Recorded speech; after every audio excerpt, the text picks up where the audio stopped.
CARICOM asks France to help get Caribbean countries off an EU tax haven blacklist. Our top story in Caribbean Newsline for Friday, December 15. From the CMC News Center in Bridgetown, I'm Ricardo Roberts. Good evening. Thanks for joining us. The Caribbean community has registered strong objection to the European Union's inclusion of 4 regional countries on a global list of 17 states it considers tax havens. And Secretary General Ambassador Orin Larocque has urged France to use its influence to reverse the arbitrary and punitive actions against those regional countries, Barbados, Grenada, Trinidad and Tobago and St. Lucia. EU finance ministers meeting in Brussels last week said those 4 and 13 others were not doing enough to crack down on offshore avoidance schemes. And they warned that potential sanctions are expected to be agreed in the coming weeks. But Ambassador Larocque pointed out that Caribbean countries were blacklisted even though they have not been so labeled by the relevant regulatory authorities such as the Financial Action Task Force and the OECD Global Forum. As he accepted the credentials of the new French ambassador to CARICOM, Antoine Joly, the Secretary General said the decision by the EU was, quote, based on new and unilaterally determined criteria that go beyond the generally accepted international tax transparency and accountability standards which our countries have been diligently meeting over the past several years, end quote. Larocque therefore called on the EU to remove these Caribbean states, from which he described as a pecunious list. At the same time, he said CARICOM stood ready to discuss the matter with the European Council. Caribbean countries say they are disappointed with the collapse of talks towards a final outcome document at the 11th Ministerial Conference of the World Trade Organization, the WTO. Despite making decisions on e-commerce duties, micro, small and medium enterprises, and a commitment to round up negotiations on fisheries subsidies by the next ministerial meeting in 2019, no substantive agreement was reached during the talks in Argentina. The deadlock was mainly over 2 key issues. The first was the reaffirmation of the Marrakesh Agreement, which supports a rules-based multilateral trading system. The other was special and differential treatment for developing countries that promotes their industrialization and structural transformation. Barbados's Foreign Minister and Foreign Trade Minister Maxine McLean, who is also the ACP spokesperson, says countries have taken entrenched positions on the issues and there will be no meaningful solutions unless countries are prepared to be flexible. WTO Director General Roberto Azevedo admitted the outcome was disappointed, and the ACP Secretariat says now the fight continues for global trading rules that benefit poorer nations as much as they do more powerful players. Jamaica's National Security Minister Robert Montague says government is plugging gaps in the island's maritime border amid concern that illegal guns are getting into the country by sea. We get more in this report from TVJ's Anthony Lugg. 496 miles of coastline rings Jamaica, and according to Security Minister Robert Montague, it's one of the entry points being used by criminals to smuggle illegal guns into the island. Data shows that between January 1 and December 2 of this year, the police seized 816 illegal firearms. 66 rifles, 19 submachine guns, 33 shotguns, 50 homemade firearms, 530 pistols, and 118 revolvers, which marks a 225 increase when compared to the same period last year. But even as concerns rise about the number of murders and guns being seized, Mr. Montague says the government is dealing with the issue. That is why we invested into the 2 ships, and we are investing into the plane to help to secure our borders so that we can keep out the guns, the illegal guns out of the country. At 84% of every crime scene in Jamaica, the gun is present, and we do not manufacture the gun in Jamaica. On November 13, U.S. Customs and Border Protection agents seized 119 guns and an assortment of ammunition at the Miami International Airport that were destined for Jamaica. Workers at Trinidad and Tobago state-owned oil company Petrotrin have been put on standby for possible industrial action. President of the Oilfield Workers Trade Union, Ansel Roger, put them on alert as he addressed rumors that job cuts could be coming. He called on the employees to do their jobs diligently but be ready to protest before the year ends. That they want to, by 1/3, cut the staff, the manpower in Petrotrin, because somebody tell them that international standards it could run less than. Put yourself on a load cover. Sacrifice a day. Sacrifice a day for us to fill all of those vaccines. For us to fill. I don't want nobody else in the union. No other company but Petrotrin, because I want to see how we respond to that. The Guyana government is defending its socio-economic policies of the past 30 months, saying they have brought significant changes to the country. Speaking at the news conference on Friday, President David Granger said the country's economy has been prudently managed over the past 2.5 years rather. Now, he told reporters that Guyana has recorded economic growth of 3.1 and 3.6% in the last 2 years, and many Caribbean neighbors had been flocking to the Caribbean country. Surinamese companies in Guyana. There's several huge Trinidadian companies in Guyana. And there's a reason why they're coming. There's a reason why they're coming. Because Guyana is growing. They don't come to lose money. The government has adopted measures to improve the living standards of workers. Public servants' minimum wage increased by over 50% within the past 26 months. The income tax rate was reduced and the income tax threshold increased by a minimum of 20%. And these measures boosted workers' disposable income, the take-home pay. Granger said the government had pumped 31 billion Guyana dollars into the state-owned Guyana Sugar Company, GuySuco, and he defended the decision to establish 3 mega sugar estates, insisting that the sugar industry is not shutting down, while admitting that his administration is being cautious in developing the necessary legislative and policy framework to govern the emerging oil and gas industry. Granger affirmed his government's commitment to ensuring there is integrity and transparency in all the sector's operations. The government will continue to support all sectors of the economy, and we are particularly concerned about the sugar industry and, of course, the sugar workers. The government has provided $31 billion in financial support for the Guyana Sugar Corporation. Because we are concerned with protecting workers' livelihood, we understand the plight of workers, and we did not want to take any rash decisions which would jeopardize their quality of life. But at the same time, we have to arrest the financial hemorrhaging of the industry. And I think you've got within your package a copy of the state paper or white paper on the sugar industry. Still to come in Caribbean Newsline, one man missing as a plane goes down in the Bahamas. That story and more when we return.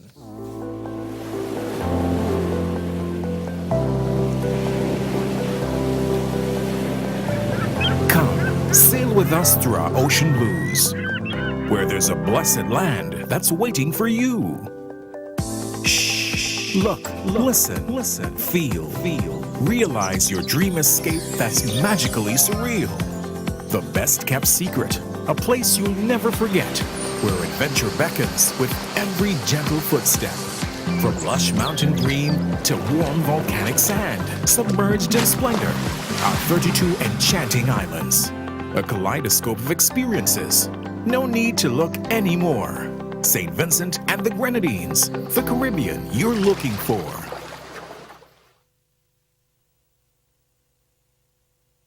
Did you know that a strategy has been developed to help improve the region's education and human resources? You didn't?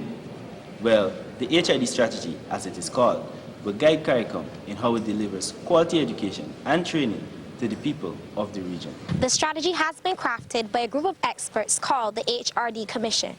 Consultations have been done across the region to get your input. Do you know that none of us will be left behind? The HRD strategy is important to all of us, students, parents, and employers. It will prepare the region, especially the youth, for the 21st century economy and society. The HRD strategy, unlocking Caribbean human potential.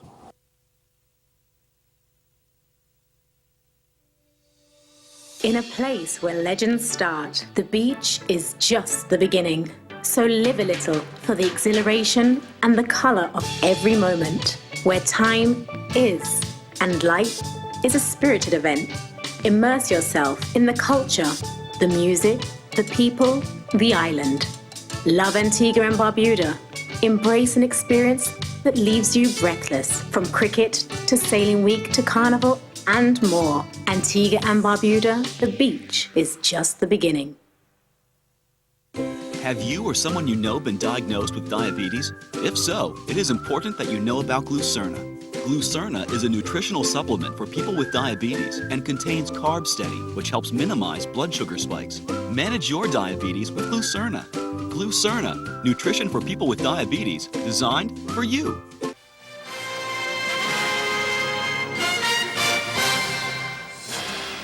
Continuing in the Bahamas, a woman has been rescued and a search is now underway for her husband, who was piloting a private plane when it landed on Thursday morning. The single-engine private plane, which flew from the United States with the couple believed to be Americans, went down around 11:42 a.m. about 8 miles off West End, Grand Bahama. Police officers, along with the U.S. Coast Guard and the Marine section of the Department of Customs, responded to the scene of the crash. The 60-year-old woman was rescued from the water and flown to a Freeport hospital and then transported to the U.S. for further treatment. A senior police official said she was incoherent. The search continues not only for her 57-year-old husband, but the plane wreckage as well. Over in St. Lucia now, where the embattled Lambert's Academy CEO claims he is now officially a free man. Dr. Iftikhar Shams and 3 co-defendants had been embroiled in a legal battle in what is St. Lucia's most high-profile human trafficking case. We get the details in this HGS News Force report. After 2 years of incarceration, dozens of court appearances, and immense public scrutiny, Lambert's CEO Dr. Iftikhar Shams is no longer tied to the courts. Some 60 Asian students were witnesses and gave statements, as Shams and 3 other accused were slapped with charges of money laundering, obtaining property by deception, and human trafficking. The 3 were arrested and charged in March 2015 and spent about 2 years on remand until bail was finally posted. News 4 spoke to Dr. Shams Thursday, moments after he appeared before a judge, supposedly for the final time. The money laundering charge was dismissed long time ago. They again appeal after 2.5 years, and that was the date for today. And the appeal judge, she was so, so good, and she has seen the paper, then she decided to strike out the appeal. So the appeal money laundering case is strike out. Last week on 7 December, Magistrate Fulcher, she dismissed the case of the human trafficking case. And obtaining property by deception was withdrawn by the DPP. So they gave me 3 false charges and everything is gone now. So now I am feeling a bit better. Since being slapped with the charges, the Lambert CEO has maintained his innocence, insisting that the charges laid against him were false. Dr. Shams was asked whether a civil suit was imminent. Frankly speaking, I have no intention for that. I have a request to the Prime Minister that ask the DPP office and the police not to harass me further. They are destroying your reputation and the country's reputation. I came here as an investor. Being an innocent investor, I suffered 2 years in jail for nothing. So I lost my empire for this country, and I'm hoping to regain my empire from this country. I just need Prime Minister's blessing, public support. The Lambert CEO claims millions in cash and assets overseas were also seized. He is hoping that within the coming weeks and months, the necessary arrangements will be made to unfreeze his assets. Barbados' opposition leader Mia Mottley is calling on Prime Minister Frundle Stewart to address the nation on a number of issues of national concern. The call comes amid rising fear and outrage over the worsening sewage spill on the south coast and its implications for the winter tourist season, which officially began in Barbados on Friday. Mottley says she understands the anxiety of affected businesses and hoteliers, whom she said need to know what was being done, not only in the long term, but immediately to stop the flow of raw sewage on the roads and the accompanying offensive stench. She said it is inconceivable that the south coast of Barbados is under filth and sewage, and the Prime Minister has nothing to say. Around the country, there are too many Barbadians who are lamenting the fact that the Prime Minister is refusing to address them on matters of major national concern.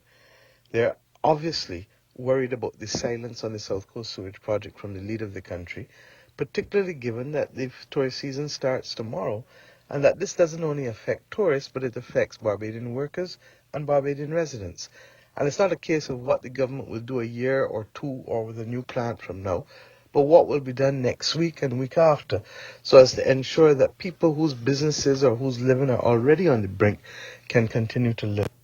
Mottley adds that there are other matters on which the Prime Minister should address the nation, including the proposed sale of the Hilton Hotel and the Barbados National Terminal Company Limited. The sale of BNTCL, the Prime Minister has been mum. And above all else, the sale of the Hilton.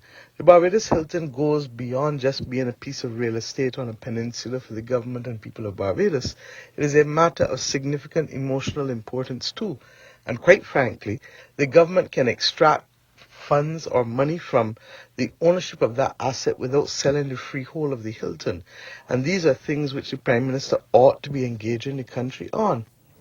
And ahead in Newsline's Porter batsman who hasn't played a T20 in 2 years is replacing injured all-rounder Marlon Samuels in the West Indies T20 squad to face New Zealand. We'll tell you who he is after the break.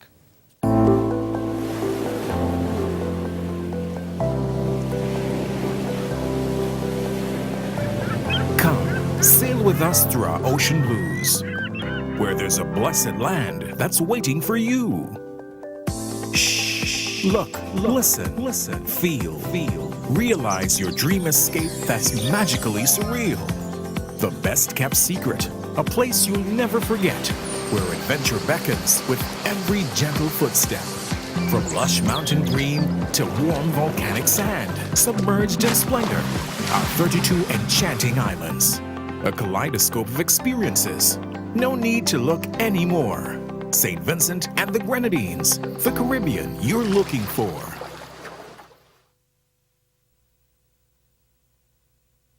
Did you know that a strategy has been developed to help improve the region's education and human resources? You didn't?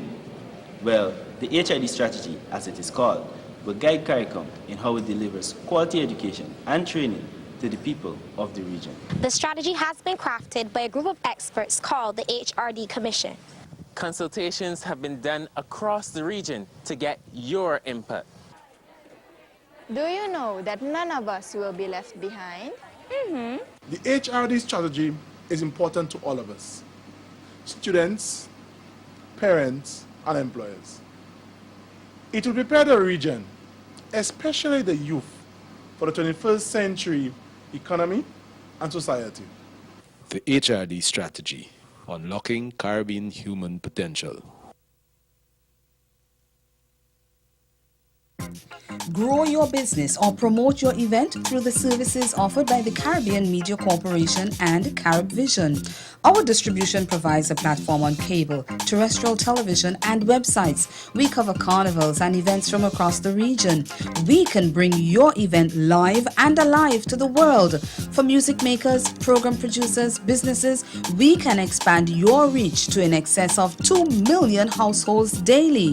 Our other services include news updates to enhance your media products, studio space for program and development. We can facilitate the launch of new products and services and training. Contact us and we will help you unleash your creative ability, develop products and services, and provide the medium to watch them grow. Contact Loretta Skeet at cmccaribbean.com or call her 1-246-467-1044 or 1-246-253-3889. Call and book your carnival or event today.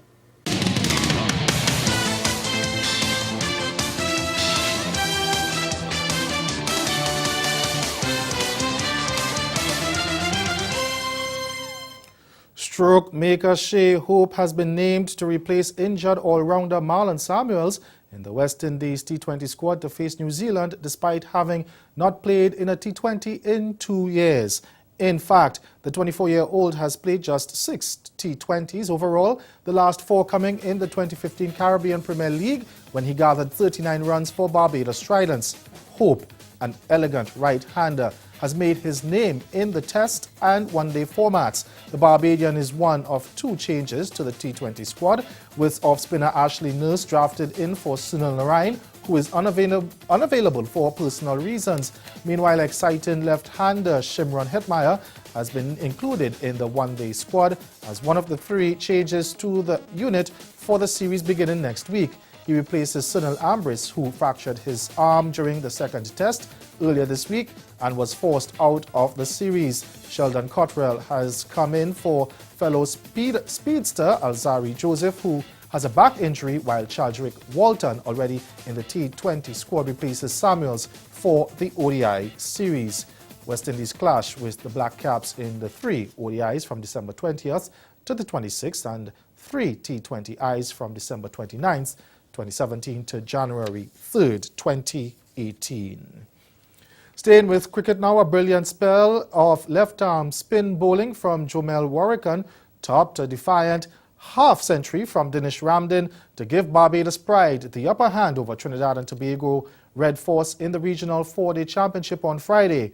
Warrican grabbed 6 for 52 from 30 overs, but Ramdin was unbeaten on 74 as Red Force reached 146 for 8 in reply to Pride's first innings total of 316 at the close on the second day of their 7th round match at the Brian Lara Cricket Ground. The 25-year-old Warrican, who played the last of his 4 tests for West Indies last January against Australia and Sydney, flattened the Red Force top order, and only Ramdin stood in the way of the Pride running through the home team. Now left-hander opener Jeremy Solorzano made 41 and was the only other Red Force batsman to pass after the hosts wrapped up the Pride's first innings about 40 minutes before lunch. Pride starting the day on 267 for 5, lost their last 5 wickets for 38 in less than 100 balls, with club mates Kevin Stout and Justin Graves making 31 and 30 respectively.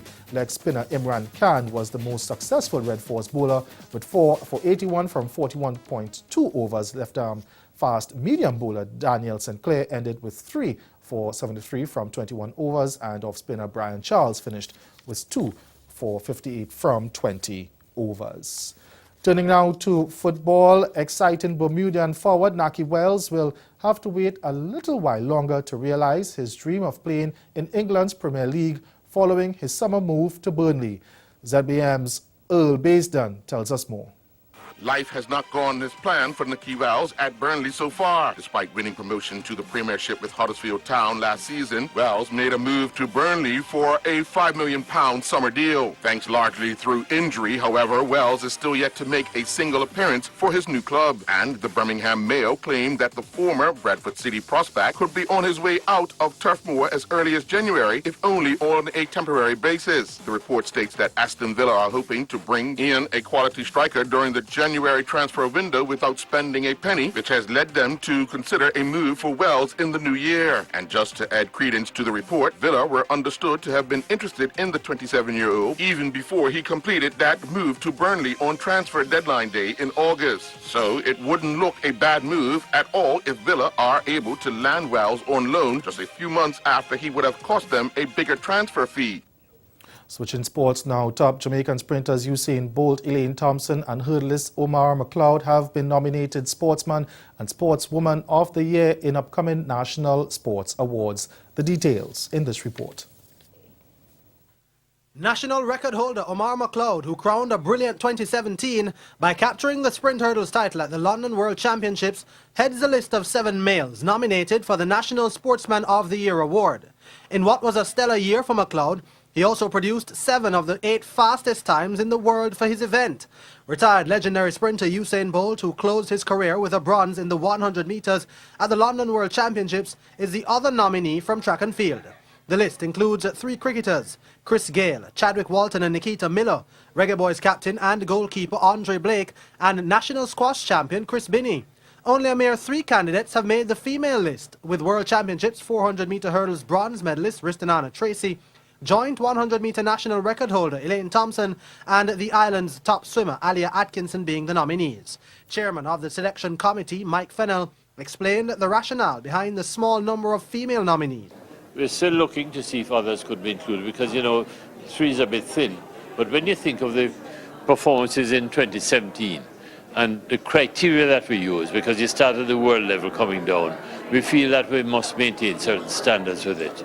Meanwhile, representatives from 5 national sporting associations questioned the omission of nominees from the disciplines of netball, rugby, badminton, golf and chess. And that's the sports. Stay with us. We'll be right back.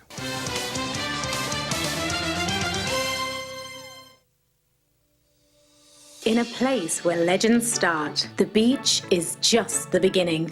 So live a little for the exhilaration and the color of every moment, where time is and life is a spirited event.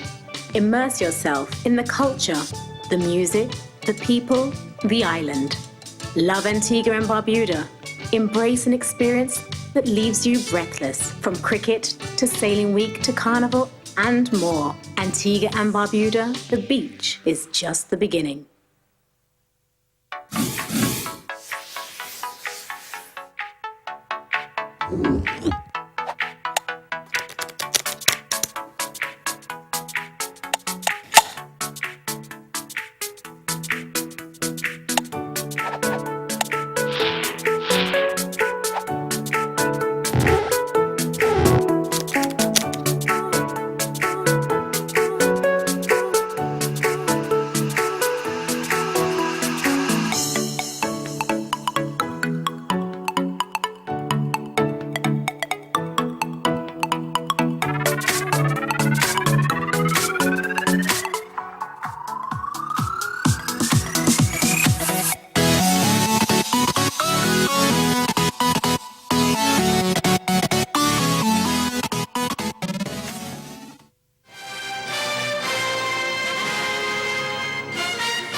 Again, the major developments of this day. CARICOM asks France to help get Caribbean countries off an EU tax haven blacklist.